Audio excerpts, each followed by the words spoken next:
Hi everyone, welcome back to my channel. This is Teacher Luis, your mommy tutor. So today, I will be discussing about finding the x and y intercept of the following equation. Okay, so you have to remember that in finding the x and y intercept of an equation, lagi, if you are finding the x-intercept, y is always equal to 0. Okay, so in x-intercept, y is equal to 0 and it is always equal to 0. And in finding the y-intercept, x is always equal to 0. It's always, so don't forget that. Okay, so if we are finding x-intercept and y-intercept, we always let the y value equal to 0. Okay? At kapag y-intercept naman, we let the x equal to 0. Okay? So, laging ganun yon. Always. Laging 0 yung y pag x-intercept ang kinukuha natin, at kapag y naman, yung x-intercept ay laging 0 ang value niya. Okay, so to fully understand what I'm saying, let us do the following example. So if we are finding the x-intercept, okay, so let us find the x-intercept first. So if we are finding the x-intercept of that, we say that y is always equal to 0 if we're finding for the value of, or the x-intercept, and what we are finding here is the value of x. So doing that, we just have to substitute. So isa-substitute natin yung y value na 0 dito sa equation na yan. Okay, so ang mangyayari, that will be y is equal to 3x is equal to 9. Okay, so isa-substitute natin yung value ng y to be 0 plus 3x is equal to 9. Now that yung value ng y is 0, so ang kukunin na lang natin is the value of x. So how are we going to do that? We are going to divide everything by 3. Bakit by 3? Kasi the number before, or the number beside x is 3. So we need to let x be alone in this side. Okay, so ang gagawin natin to get rid of this 3 here, we have to divide it by 3. So doing that, we get x is equal to 9 divided by 3 is 3. Okay, so ito yung value ng x. So if we're getting to find the x-intercept, that will be, lagi nyo isusulat in terms of ordered pairs. So, ang x-intercept natin will be x is equal to 0, which is x is 3, 0. So, ito yung sagot. That's for the x-intercept. Now, how about the y-intercept? Y-intercept. Okay? So, to get the y-intercept, we let x be equal to 0, and we are finding the value of y. So again, we just rewrite y plus 3x is equal to 9. So this time, we're looking for the value of y plus the 3 here. The value of x is 0, so we substitute it by 0 equals 9. So 3 times 0 is 0, so wala na yan. So what's left is y is equal to 9, and this is the value of y. Okay, so the y-intercept here is, it will be 0y, and that is 0, 9. Okay, so the value, or the x and y-intercept here is 3, 0, that's for the x-intercept, and 0, 9 for the y-intercept. So ganun yon. Don't forget. Okay, next, another. What about this equation? So again, find for the x-intercept muna tayo. So x-intercept, again, y is equal to 0 and x, that's what we are finding. Okay, so substitute 2y is equal to 3x minus 6. 2 times the value of y, which is 0, is equal to 3x minus 6. So cancel na yan, wala na yan since 0 siya. So what we have here is 3x. So 0 is equal to 3x minus 6. So the next thing that we need to do, we need to let x be alone on the other side. So anong gagawin natin? We are going to transpose. So we have to transpose this 6 to the other side. Okay? Transposing using addition or subtraction property. Pag nagta-transpose tayo, don't forget that we always change the sign. So kung ito ay negative, pag dinala natin siya o nilagay natin siya sa kabilang side, okay? When I say kabilang side, it's after the equal sign. So when we transpose that, we'll get positive 6 is equal to 3x. So as you can see, the negative, when we transpose, it became positive. Now, since x here has a number beside it, which is 3, so kailangan natin ng pagdi-divide by 3. Why? To eliminate 3 and to let x be alone. Okay, using the multiplicative property or the multiplication property of equality. Okay, so the value of x here will be 6 divided by 3 is 2.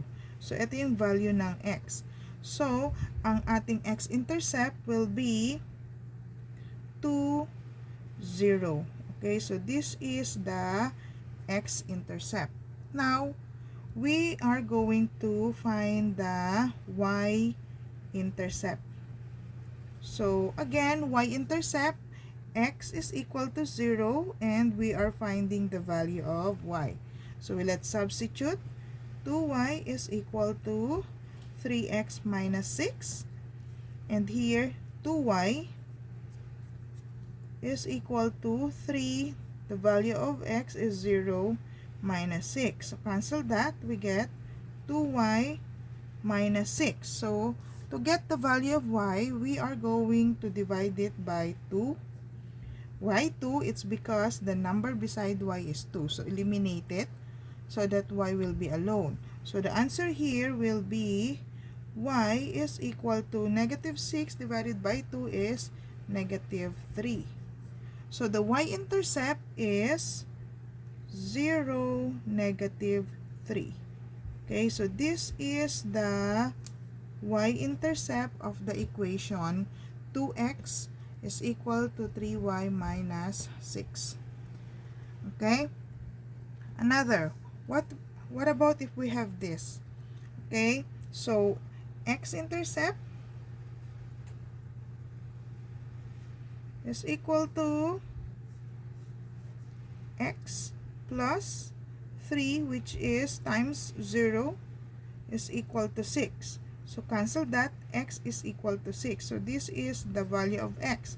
So, the x-intercept here will be 6, 0.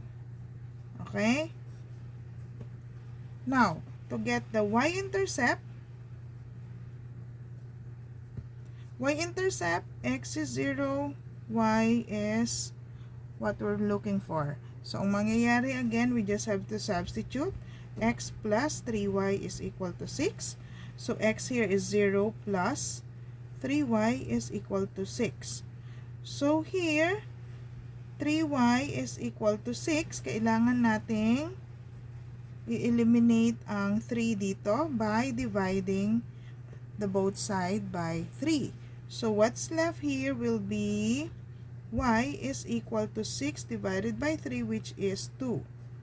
So, ang ating y-intercept here will be 0, 2.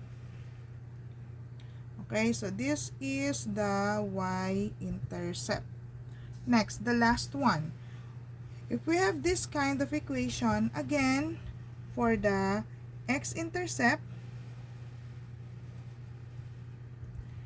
y is equal to 0, x is what we're finding. So 8, y is 0, plus 5x is equal to 24. So cancel na yan dahil 0. What's left here is 5x is equal to 24. Now, to get the value of x, we have to divide everything by 5 to eliminate 5 beside x. So, ang value ng x will be 24 over 5. And 24 over 5 is a fraction. So, okay lang yon. Okay, you have to take note and you have to remember that the x and y-intercept is not always a whole number. It can be fraction or decimal. So, in this, ang x natin is a fraction. So, the x-intercept here will be 24 over 5, 0. Okay, so that's the x-intercept. Now, let's find for the y-intercept. Okay, so y-intercept, x is 0, then y is what we're finding. So, paano siya kukunin? Again, substitute. So, 8y plus 5 times 0 is equal to 24. Cancel that out, we get 8y is equal to 24. So, divide this by 8 to let y be alone. So, y is equal to 24 divided by 8 is 3. So, ang value ng y natin dito is 3. Ngayon, the y-intercept is 0, positive 3. So, this is the y-intercept. Okay? So, that's how you get x and y-intercept of an equation. So, always remember to get the x and y-intercept. Pag x-intercept ang hinahanap natin, yung y ay 0. Okay? Tapos, kukunin mo na lang yung value ng x by solving for the value of x. Pag y-intercept naman, ang x ay laging 0 yung value and you always get the value of y na lang to get the y-intercept. Okay? And if you are getting the intercept, the final answer should always be written in ordered pairs. Pag sinabi nating ordered pairs, meron tayong x and y dyan. So, pag nagra-write kayo ng x and y intercept, ang x-intercept laging x at 0 yung y. Pag yung y-intercept naman, ang 0 naman dito ay yung x at may value ka ng y. Okay, so as you can see here, the x-intercept of this equation is this one, 3, 0. Yan yung x-intercept niya. So, ang y-intercept naman ng equation na to ay yon. It's 0, 9. So, as you can see, yung 0 dito ay yung x at yung 9 yung value ng y. Dito naman, as you can see here, may value ang x pero yung y is 0. Same as this one. So, yung value nito, the x-intercept is 0, 2 at the y-intercept here is 0, 3. Okay, so this one, 2, 0, x-intercept, dito 0, 3, negative sa y-intercept. For this one, it is 6, 0 for the x-intercept at ang y-intercept is 0, 2. And the last, ang x-intercept niya ay 24 over 5, 0 at ang y-intercept niya is 0, 3. Okay, so that's how you find the x and y-intercept of an equation. Okay, so I hope you learned something again today. Again, this is Teacher Luis, your mommy tutor. Bye!